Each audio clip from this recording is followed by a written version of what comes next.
Bore da I chi gyd eto.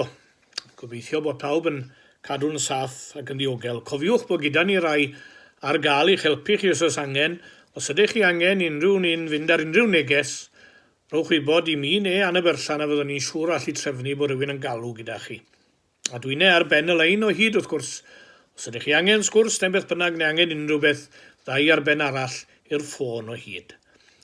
A dyma'n myfyrdod ni felly am Sul olaf mis Mai, yr 11 a mae'n Sul y Pentecost wrth gwrs. Dewch i ni gael gweddio. Bydd yn bresenoldeb yn ein myfyrdod.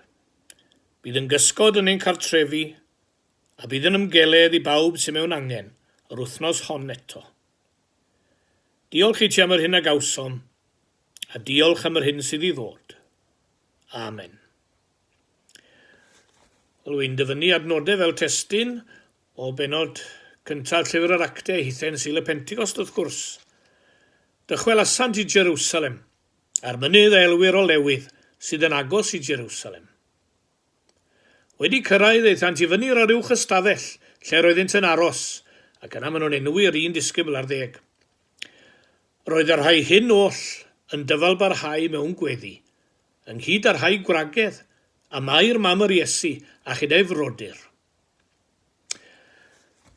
Dyna I chi hanes y cwmni bach o Gristnogion wedi'r esgyniad. Ar fynydd o lewydd, buont yng nghwmni'r Iesu am y tro olaf. Fe'i dyrchafwyd a chipiodd cwmwl efo'i golwg. A dyma'r cwmni yn troi yn ôl am Jerusalem, i'r oruwch ystafell. Mae'n siŵr bod nhw'n ddigon cymysglyd I meddwl I gyd. Y ddigon sicr ohonyn nhw I hunain a'i hyfori.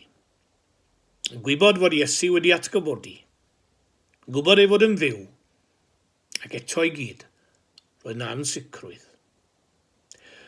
Bu Leslie Newbigin yn gweithio flynyddoedd yn yr India, lle mae nifer y Cristnogion yn fychan iawn yng nghanol y miliynau sy'n arddel crefyddau eraill. Gofynnwyd iddo unwaith, are you optimistic or pessimistic about the future of the Christian Church in India? Atebodd yn syml, Jesus Christ is risen. The question does not arise. Optimistiaeth fawreddog Cristnogaeth. Ond eto, roedd rhain yn gwybod fod Iesu wedi atgyfodi, ond llechai rhyw amheuon ac ansicrwydd o hyd. Dyna'r disgyblion cynnar, yn y cyfnod rhwng y Pasg a'r Pentecost, yn gwybod, eto ddim yn siŵr, ac yn ofni. Ond dim ni yn debyg iddyn nhw. Dyma ninne, yn yr un cyfnod, ac mor wan yw'r dystiolaeth yng Nghymru heddiw. Mor galed yr ydym fel pobl. Mor annystwyth weithiau fel eglwysi. Pan ddaeth y pab Ioan y 30 i'w gadair yn Rhufain, doedd neb wedi breuddwydio de fe yn bab o bawb.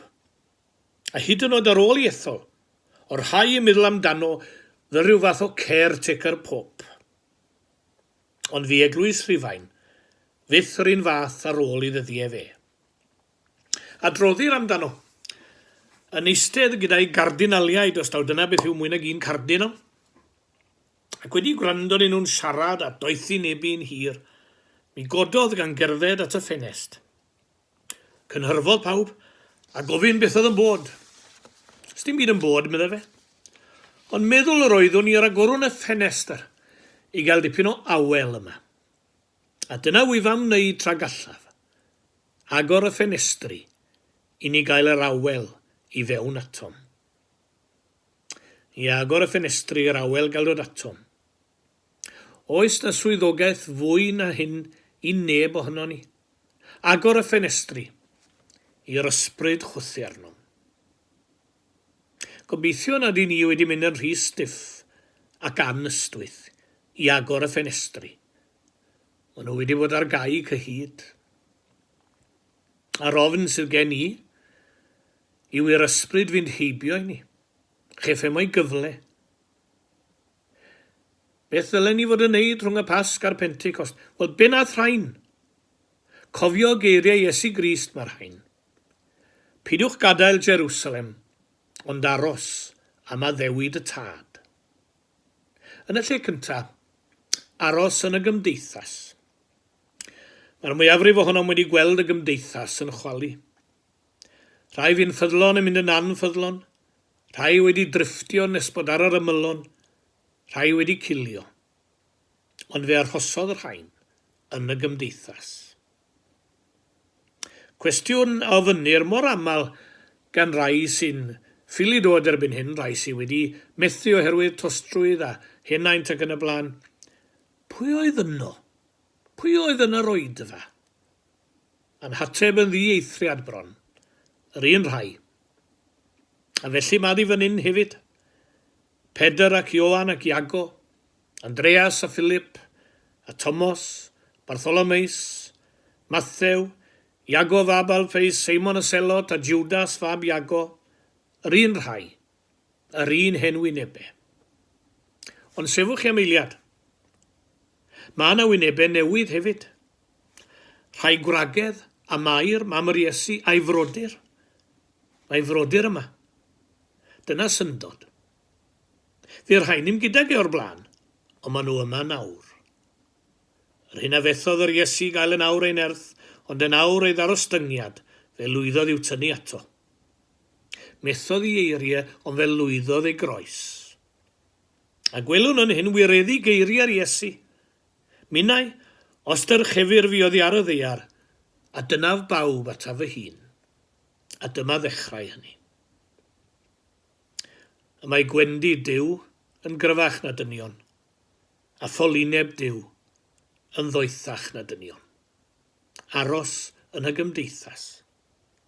Yn ail, buont yn dyfal barhau mewn gweddi. Dyna chi eiriau anghyfforddus sy'n hoes ni, ynddo fe? Dyfal barhau mewn gweddi. Mae gweddi yn fwy nag eiriau. A gweddi yn ddyhead, yn eiriolaeth, yn ddagrau, yn ochenaid. Mae gweddi'n hiraeth. A dyna chi air arbennig yw hiraeth, ynddo fe. Sne wedi llwyddo i gyfieithu hiraeth yn iawn ys e.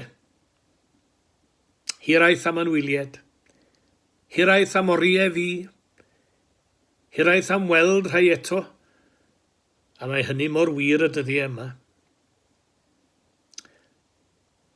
Yna hiraeth arna i am ddyddiau ymlentyndod, pan oedd y capel llawer mwy llawn, a teuluodd cyfan yno. Hiraeth am y canu, hiraeth am oedfa gymyn heb ddigon o lestri cymyn. Ond yn y Testament Newydd, nid hiraeth am a fi sydd yma. Hiraeth am a fydd sy'n nodweddu'r rhain. Hiraethau am weld addewidion Duw yn cael ei gwireddu yn ei plith. Mae'n swnio'n rhyfedd iawn yn diwe. Hiraeth am a fydd ac nid am a fi. Aros yn y gymdeithas, dyfal barhau mewn gweddi. Ac yn drydydd, o fewn i'r gymdeithas, fe oedd rhain ati osod trefn ar bethau, gorau gallen nhw. Pedr gynigiodd eu bod nhw'n llenwi'r bylchau. Oedd angen rhywun yn lle Judas, wrth gwrs. Bwrw coelbren oedd y drefn, a dibynnu ar oriwch lywodraeth Duw i ddewis un allan o'r ddau oedd ar y rhestr fer. A buont yn gweddio cyn creu y rhestr fer. Dyna'r ysbryd oedd yno. Ac roedd amod ganddynt. Nid dyn cymdeithasol, doedd dim dibyniaeth ar ddoniau ac arian a safle, ond yr amod oedd ei fod yn dist i'r atgyfodiad. Does dim eglwys i Grist heb fod yno rai all ddweud gyda Paul, ac fe ymddangosodd i ninnau. Ie, gosod trefn gorau gallent, llenwi'r bylchau. Matthias ddewiswyd, ond does dim sôn amdano wedyn yn rhyfedd iawn. Mae'n siŵr iddo wneud ei waith yn dawel. Cilch bach oedd ei cilch, ac efnaethant i gyd ei gwaith yn dawel. Fe wnaed y gwaith mwyaf erioed mewn perthynas anffydd ni yn ddistaw bach. A da o beth fyddai ni gofio hynny ar adegau. Hawdd i ni heddi wrth edrych yn ôl yw dweud am y tafodau tân a'r gwynt nerthol ar y Pentecost, ond wyddai'r rhain ddim am fwriadau Duw. Ni ddychmygodd rhain rhwng y Pasg a'r Pentecost fel hyn fod llygau Duw ar Sol o Darsus i lenwi'r bwlch. Aros mewn hyder ac amynedd, gan ddisgwyl yr ysbryd glân, ond ni wyddent beth o lygau hynny o gwbl. Yr unig beth oedd gyda nhw i bwyso arno fe oedd a ddewid Duw, nas gadawau hwyn am ddifad. Wyddon ni'n ddim beth sy'n mwriad Duw ar gyfer yn dyddiau ni chwaith. Faint o'n chi eisiau tân glo erbyn hyn? Byddai wedi bod yn gwestiwn od yng Nghwm Gwendraeth blynyddoedd nôl yn byddai fe. Byddai gan yn haid a nain wastad dan glo. A wy'n cofio cyrraedd nôl rhyw noson o afol ar tŷ yn oer heb ddim tân. Mi gawn ni dan yn y funud, medda nain, mae yma dan oer. Dyna chi contradiction in terms os biodd i'n eriod yn dyfe, tân oer. Yr hyn oedd tân oer wrth gwrs, oedd yr hyn roedd nain wedi baratoi cyn gadael y tŷ yn gynt. Papur a choi tân a chlapio o lo yn y grat. Roedd popeth yno ond y fflam. Popeth wedi drefnu yn barod. Yn gwaith ninnau, fel rhain rhwng y Pasg a'r Pentecost, yn gwaith ninnau heddiw, yw gofalu am y tân oer, llenwi'r y bylchau, dyfal barhau mewn gweddi, aros yn y gymdeithas, gofalu fod popeth yn barod orau y gallwn, oherwydd oes ond Duw all gyffwrdd a'n ymdrechion eiddiw ni a throi y cyfan yn wenfflam ac yn rym ac yn dan yn ein plith ni. Roedd rhain yn barod am y Pentecost. Ydyn ni'n barod? Ydy Cymru'n barod am fedydd yr ysbryd glân? Mae ei angen yn y cyfnod yma fwy nag erioed. Ond, gwyliwn rhagu'r trychineb ddigwydd, ac i'r ysbryd glân fynd heibio i ni. Mwyn ei enw. Amen. Gweddiwn. Ein tad, i ni'n diolch i ti am aberth y Pasg. Yn diolch am wyrth a grym yr atgyfodiad. Yn diolch ac yn rhyfeddu at yr esgyniad. Ac yn croesawu a wel gref yr ysbryd glân. Boed i ni'n neud yn siŵr bod ein ffenestri ar agor led y pen, a'n calonnau yr un peth, i dderbyn a ddewid y tad.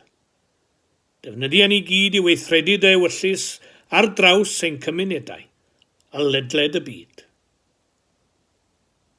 Gwarchod pawb yr wythnos hon eto, yr rhai sy'n cysgodi, yr rhai sy'n hiraethu, a derbyn a dyfreichau agored yr rhai sy'n wedi'n gadael. Bydd yn gefn ac yn gysgod drostom i gyd. Ac oedden yn y cyfan yn enw ein gweredwr sydd erioed wedi'n gadael. A byth wedi'n gadael yn amddifad. Yr arglwydd Iesu Grist. Amen.